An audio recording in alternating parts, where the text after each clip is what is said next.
नमस्कार, मैं रवीश कुमार। आप सब इंतज़ार कर रहे थे कि अगला वीडियो कब आएगा। मैंने भी लगता है कुछ ज़्यादा ही आराम कर लिया। कोशिश करूंगा कि धीरे धीरे वीडियो के आने की रफ्तार बढ़ा सकूं और आपको लंबा इंतज़ार ना करना पड़े। लेकिन सबसे पहले आप सभी का आभार जताना चाहता हूं। आप सभी ने मेरे YouTube channel Ravish Kumar official को कितना प्यार दिया है। बहुत बड़ी संख्या में लोग सब्सक्राइब करने आ गए। उम्मीद करता हूं कि यह सिलसिला बना रहेगा और मैं अच्छी टिप्पणियों के साथ आपके सामने हाजिर हो सकूंगा। ये शुरुआत है, बहुत सारे संसाधन जुटाने हैं, चीज़ों को सेट करना है, इनमें वक्त लगेगा, लेकिन फिर भी मैं कोशिश करूंगा कि सामयिक टिप्पणियां समय पर आती जाती रहें, आपके सामने पेश होती रहें। तो अब मैं शुरू करता हूं। तो हम सब हर दिन सड़ी हुई व्यवस्था में रहने का अभ्यास करते रहते हैं, उसी में जीने लग जाते हैं, पता नहीं चलता कि उसमें जी रहे हैं।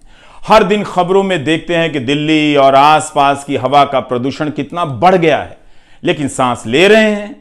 उसे ठीक करने के नाम पर नेताओं का बकवास भी सुन रहे हैं। लगे कि कुछ काम कर रहे हैं हमारे नेता, इसलिए उनका आपस में मुलाकातों का सिलसिला जारी है, मिलना जुलना जारी है। मिडिल क्लास घरों के कमरों में 25 से 40 हजार तक के एयर प्यूरिफायर लगा दिए गए हैं। वैसे ही जैसे पानी गंदा हुआ, पीने के लायक ना रहा, तो लोगों ने घरों में हजारों रुपए के आरओ सिस्टम लगा दिए। लेकिन एयर प्यूरिफायर लगाने से, आरओ सिस्टम लगाने से पानी की समस्या और हवा की समस्या का समाधान नहीं हो जाता है। समस्याओं पर बात करते करते हम समस्याओं में ही जीने लग जाते हैं। जैसे दिल्ली से गुरुग्राम जाने वाले लोग हर दिन 2 से 3 घंटे ट्रैफिक जाम के लिए निकाल कर रखते हैं। उनकी दिन भर की जागरूकता जाम में फंसे रहने के काम आती है। जाम के अनुशासित सिपाही की तरह चुपचाप गाड़ी डगराते रहते हैं, बम्पर टू बम्पर। उनकी कारों में झांक कर देखिएगा जाम में होने की कितनी सहनशीलता आ गई है। आपको अंदाजा होगा कि जो लोग नोटबंदी में लाइन में लगे थे, अभी तक लाइन से बाहर नहीं आए हैं। कारों पर इल्जाम ना आ जाए कि इनकी वजह से शहर में सड़क और हवा खराब हो रही है, इसलिए हर कार के ऊपर पोल्यूशन सर्टिफिकेट लगा दिया गया है। मतलब यह कार प्रदूषण नहीं फैलाती है। पोल्यूशन सर्टिफिकेट का धंधा चल निकला है, मगर हवा साफ नहीं हुई। हर तरह से हवा खराब हो चुकी है। लोग फिल्मों के बहिष्कार के काम में लगा दिए गए हैं। किस फिल्म को हिट कराना है, किसे फ्लॉप कराना है, राजनीति का यह परमानेंट काम हो चुका है। ऐसे समाज को खराब हवा में उसी तरह से जीने की आदत लग जाती है जिस तरह से दिन रात हिंदू मुस्लिम डिबेट की। लोगों को लगना चाहिए कि वे जागरूक हैं, देश की समस्या पर बात करने लायक हो गए हैं, इसलिए इन दिनों लोग AQI की बात करने लगे हैं। तुम्हारे यहां AQI कितनी है? हमारे यहां तो AQI इतनी है। अखबार और चैनल वाले भी समझ गए हैं, तो अब AQI का डेटा देने लग गए हैं। जल्दी ही शादी के कार्ड पर छपने लगेगा कि हमारे यहां जहां बारात टिकाई जा रही है AQI इतनी है। AQI जान गए तो आपको जानने की जरूरत नहीं है कि तवांग कहां है और वहां पर क्या क्या हुआ है चीन के साथ। बंदे को बाहर तो जाना है, मगर AQI ऐसे चेक करेगा इन दिनों जैसे अभी प्लान कैंसिल करने वाला हो कि नहीं जाएंगे। सरकारों को पता चल गया है कि जनता AQI की बात करने लगी है, तो कुछ चौराहों पर फव्वारे लगा दिए गए हैं, ऐसी मशीनें लगा दी गई, हवा की धुलाई हो रही है। इसे देखकर आप संतोष कर लेते हैं कि सरकार कुछ तो कर रही है। इन मशीनों का उद्घाटन होता है, उद्घाटन की तस्वीरों का प्रकाशन होता है। यह एक प्रमुख राजनीतिक कर्तव्य बन गया है। सभी को पता है कि राजनीति की हवा खराब हो चुकी है, लेकिन कहते हैं इसका विकल्प क्या है? विकल्प के नहीं होने पर गहरी सांस छोड़कर जहरीली हवा में सांस लेने लग जाते हैं। अपने अपने घर में एयर प्यूरिफायर लगा देने से लोकतंत्र की हवा या शहर की हवा साफ नहीं होती है। अपने आप को ठीक से समझिए। आप हर दिन जाम में रहने, सड़ी हवा में सांस लेने का अभ्यास करते जा रहे हैं। गलत हो रहा है, मगर उसी गलत में जीते जा रहे हैं।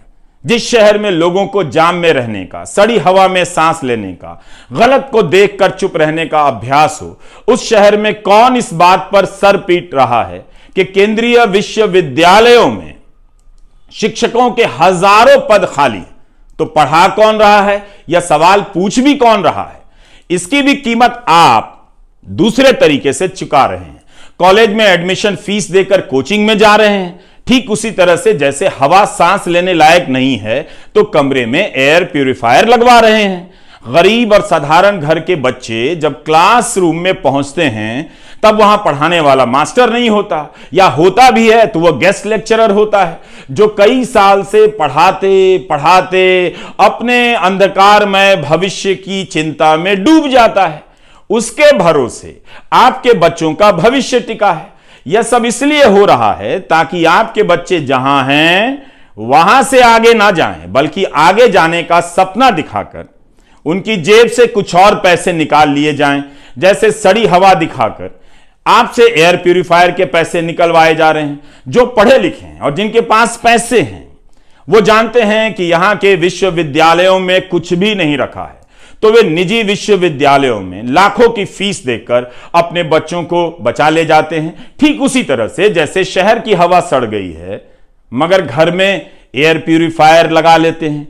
जिनके पास कुछ अधिक पैसा है वे पेट और जेब काटकर दूसरे देश में पढ़ने के लिए भेज देते हैं।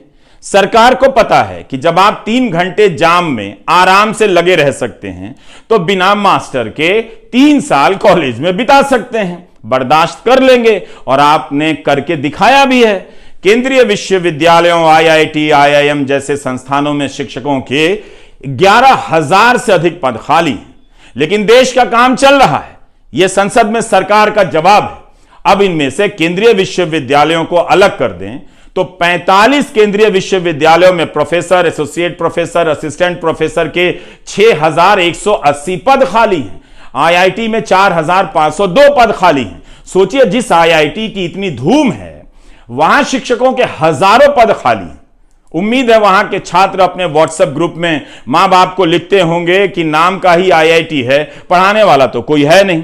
संसद में शिक्षा मंत्री धर्मेंद्र प्रधान ने कहा है कि सभी संस्थाओं को निर्देश दिए गए हैं कि मिशन मोड में भर्तियां हों। इस मिशन मोड का हाल बताना चाहता हूं। ठीक 4 महीने पहले जुलाई में यही सरकार लोकसभा में जवाब देती है कि 43 केंद्रीय विश्वविद्यालयों में शिक्षकों के 6,549 पद खाली हैं। 4 महीने में खास अंतर नहीं आया है। इतना तो नहीं कि लगे कि मिशन मोड में भर्तियां हो रही हैं। 6,000 से अधिक पद खाली हैं और भरे जाते हैं 369 के करीब। तो यह कैसे मिशन मोड हो गया? मंत्री जी ने पिछले साल सितंबर में कहा था, सितंबर में भी, कि केंद्रीय विश्वविद्यालयों के कुलपतियों को निर्देश दिए गए हैं कि 1 साल के भीतर 6,000 रिक्त पद मिशन मोड में आकर भर दें। 1 साल से अधिक समय बीत गया, भर्तियां वहीं की वहीं नजर आ रही। सितंबर 2021 से जुलाई 2022 तक 10 महीनों में 6,500 से अधिक खाली पदों पर मात्र 375 भर्तियां हुई हैं, जैसा कि संसद में दिए गए जवाब से जाहिर होता है। यह सरकार का जवाब है, लेकिन यह खबर अमीर लोगों के किसी काम की नहीं है। वो अपने बच्चों को विदेश भेज दे रहे हैं। आपके बच्चों का क्या होगा, यह खबर आपके काम की है। थोड़ा फ्लैशबैक में ले जाता हूं पीछे। खाली पदों को भरने की हुंकार 2017 में भी मोदी सरकार के एक मंत्री ने भरी। फरवरी 2017 में राज्यसभा में तत्कालीन शिक्षा मंत्री प्रकाश जावड़ेकर ने कहा कि 2017 के साल में यूनिवर्सिटी के अधिकांश खाली पद भर दिए जाएंगे।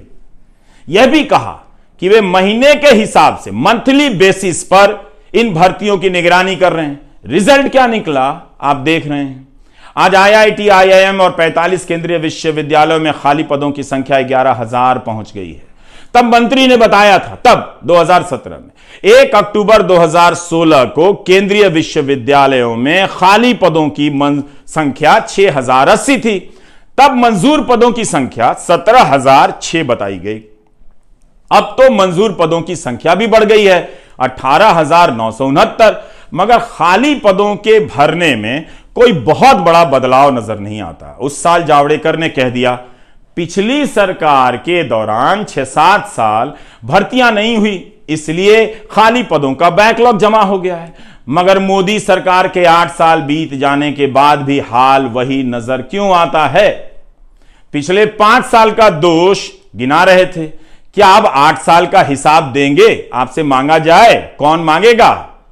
तो ये मिशन मोड में भर्ती, मंथली बेसिस पर निगरानी, इन सब के बाद केंद्रीय विश्वविद्यालयों की यह हालत है। मोदी सरकार के 8 साल गुजर गए, विश्वविद्यालयों में खाली पदों के कारण कितने साल तक, कितने हजार छात्रों को बिना शिक्षकों के पास होना पड़ा, या गेस्ट लेक्चरर से काम चलाकर यूनिवर्सिटी ने एक अच्छे प्रोफेसर के बनने की भी संभावना हमेशा हमेशा के लिए समाप्त कर दी। इस पर बहस कीजिए। जिले के कॉलेज में अपने मां बाप को